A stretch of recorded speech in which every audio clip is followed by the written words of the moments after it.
Hi everybody, welcome to the progress report. Seeing how I haven't made a video in 5 or 6 months or something like that. It's been a long time because it's been a lot of work on these cars. Hours I mean, into the cars. I probably have 300 to 400 hours of sanding into that one and probably the same into the other car, you know, and that's probably over 5 to 6 months and I'm working all the time. I mean, don't get me wrong, the weather, when it was super humid and there was a layer of water on anything, I really couldn't do anything, so I had to do something else. But as much time as I could spend on them, I did. And right now, I think they're pretty close. I mean, they're in a position where I feel confident enough to put high build on them and then 400 grit and shoot them. But it is taking an astronomical amount of time to get to this point. And, and I'm not a professional body guy. I'm just some hillbilly out here in New Hampshire, you know, trying to make these things straight. And it's been a process. It's been a process. And there's a couple of things that I'm not going to show you everything I've done, you know, because a lot of it was, you know, personally my fault, because when I put like the underbody protection on it, well, halfway through I wanted to hide it all. Instead of having, you know, seeing the actual lips of the steel that I put underneath there, I wanted to hide it all. So I did all of that. The roof of the Sport Quattro, 3 times. That's on its 3rd iteration of trying to redo everything on that, trying to get the curvature of the 4000 to the curvature of the Coupe GT line correct. It's not perfect, but I think it's the best that I can do because I spent so much time on it. But I'm not going to show you that because that'll be in the end. Well, you know, when we go over after it's all painted. Because I have to get these things off to do the front bumpers and fit those all up and get those all squared away. But first things first, let me show you what you might run into with these fenders from Cool Wheels, if you have them, or the guys who are now making them for the Sport, and it was different for the A1. So this right now is the end of day for me. It's probably, it's at 4:35, and I'm just now getting my coffee. I pull it out of the microwave, and I figured, you know what, I'll give a video. So, all right, let me bring you over to the Sport. Let me show you what I did on this, what you might run into. We'll go over to the A1, and I'll show you a couple other things I did on that and just end the video, because I want this to be very quick. And just a quick update. Yes, I'm still getting it done.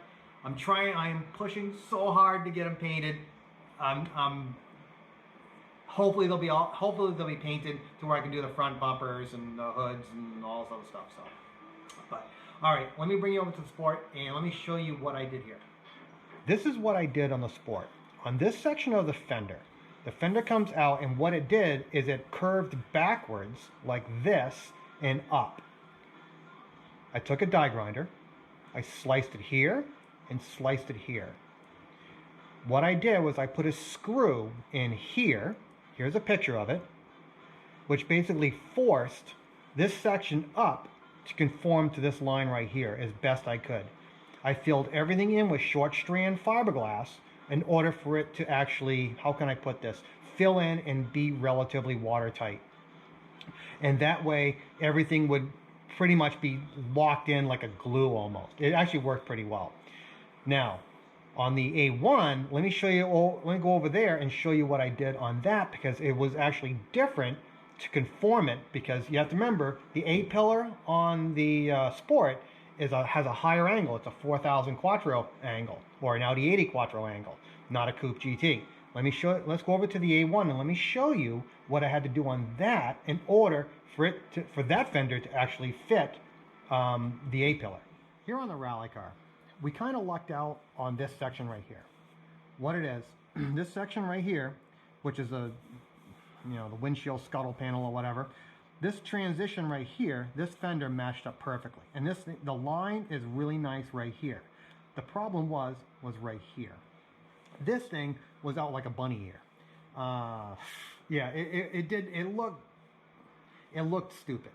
So what I did was I sliced with a die grinder down here and right here.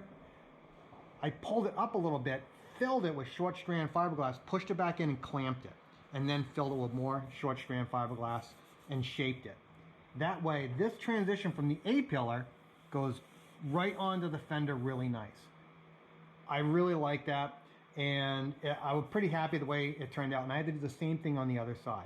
I want to show you one more thing on the A1 that I did that I never really completed when I did it before. It was for the steering rack quick release mount. Let me turn this thing over and let me show you what we got. Here it is. This is the final position, or the final iteration of this mount for the steering rack. This is the quick release part. The two nuts, or the two studs that are on the firewall, you undo those. Then you undo the 4 capture bolts right here, or the 4 bolts right here with a gun. There'll be capture nuts with a U on the other side of the steering rack, and there's capture nuts right here and right here. You pull them all out. What happens? You can slide the rack out like this, and this thing comes right out. And then you can slide the rest of the rack right out at an angle and get it out with the transmission in the car and do it quickly. That was the whole thing. Now on this, I just welded capture nuts and I plated everything over here, and you can see the welding marks. I took this section right here that I chopped out of here. I cut it and welded it, and I welded a piece of angle right there. So what happens is, when this thing is on like this, it maintains the present plane of this section right here. So when you put the gator on, it seals it just a little bit better. That's about it. You know, to reduce the amount of muck and crap going into the engine bay.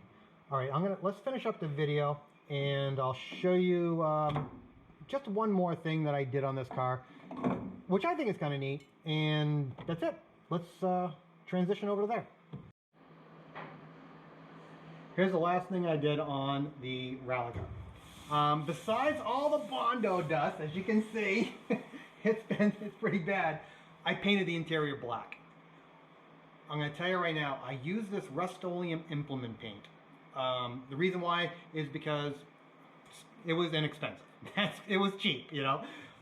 And I mixed it 4-to-1 with acetone, and oh my God, did it come out nice. It laid beautifully, and the thing is, it is rock hard. It is really nice.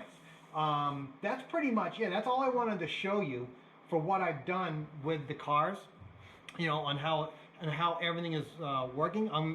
When I get them all painted, we'll go over it at the very, very final end. But other than that, you know, here it is. Yes, I've been working diligently on them. I'm trying to get these things done. That's pretty much it, you know. Other than that, when I painted this thing, you know, it was actually, yeah, it looked pretty cool. It looked really cool. But other than that, thank you very much for showing up.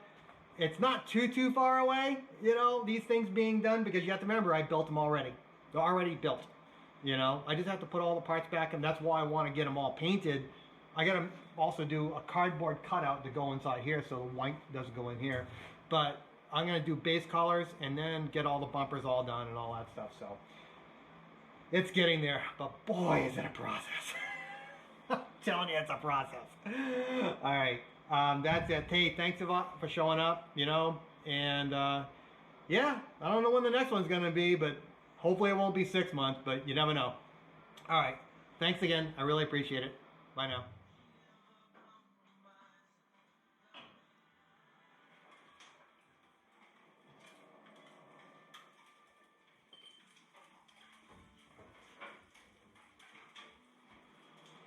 Do you think I'd leave you hanging?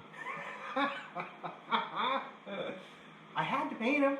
I had to paint them. They're not what you think they're painted by. You know, they're not in automotive colors. All right. What I have here is I have this car painted because I wanted to do 2 things. I wanted to see every bad bit of bodywork I did. Anything I missed, a gloss paint will bring it out and will show it in your face. So this is all these are. Both of these is just basically base color, and over the top of it I'm going to paint it again. But I also have to do the front and rear sections of both cars once I get them off the rotisseries. That's the next step. And I also have to clean up all the drivetrains and all that stuff and get everything inside here so when I wire it up I can get it ready to run. But that's down the road. Let's get back to the paint. The paint I put on these things was implement paint. And what was it? It was this. It was Rust-Oleum implement paint. And you're probably asking, well, why'd you do that? And why didn't you use like an epoxy primer or something like that? Well, epoxy primer is double the price, pretty much. Regular primer is like $66. And I think the last time I got epoxy primer was like 110. And that was, I mean, this is what I'm talking per gallon. This was $103 for 2 gallons shipped to my door, free shipping. So I couldn't pass it up. And I used about half a gallon on this and about a half a gallon on that. And what it is that it seals up really, really nice, you know? And I get to see every bit of mistake that I did, you know? Like on this, there's a couple of things like, you know, we can see the sanding marks and stuff like that. Same thing on this, you can see the sanding marks. You just put the paint, but the gloss paint brings them out. It just puts them right in your face, which is good. And I'm gonna wet sand this thing, you know, really down to like as smooth as I can get it, you know? And then, because I have to also do, you know, the front sections on this with the hood and the bumpers and all that. Same thing on this, same thing with the rear. So that's down the road. The main thing is getting the drivetrains back in these things on the dolly and getting the rotisseries off of them so I can start working on the front ends, you know, and get them done. I've already said I'm not going to get them done, you know, this year. Now, I made the realization probably a week, 2 weeks, 3, you know, probably about a month ago, I made the realization I'm not going to get it before it snows this year. So, yeah, but they're coming along. They actually look pretty cool. They look pretty cool, you know? And I painted the doors and all that stuff too, so when I put the doors on, it'll definitely, you know, pop out. But I'm pretty happy with it. This is definitely for the 50 or so people that actually watch my videos all the way through. I know because I see the analytics. Yeah, no, this is for you guys. This is to prove to you that some hillbilly, non-professional out here in New Hampshire can do this. You just have to embrace the suck to do it. That's the thing, you know. And once you get it done, I'm still kind of pinching myself after looking at this thing and calling. I know I'm gonna have to, you know, sand it down and redo it, but oh my God, does it look freaking cool, you know? And especially after I get all of the drivetrain back in it, yeah, I'm really happy. I'm gonna tell you right now, I never should have painted the bottom of this with just automotive paint. I should have used that. That shit is tough. And I basically, it was like 20% acetone and 80%, pretty much a 4 to 1 mixture with the paint. And it sprayed, it laid out beautiful. It laid out beautiful. And it's hard as coffin nails, you know? So, but other than that, that's what I want to tell you guys. You know, it's coming, it's coming, it's getting there. I mean, the next videos will just be a compilation of, you know, here's an engine mount, that's the way it looks, and here it is now, and here it is painted, and here it is back in the car. There we go. And what am I going to paint the engine block? Don't know, it's whatever I have on the shelf. You can't trust a hillbilly to do it right. No, just kidding. You know, I'm going to do it as best I can. You know, but I'm going to, you know, stuff like, you know, miscellaneous stuff like paint, it's whatever I have in the shop. You know, but yeah, other than that, thanks for showing up. I hope to see you again, you know, and yeah, next time, it's getting there. You can do it. You can do it.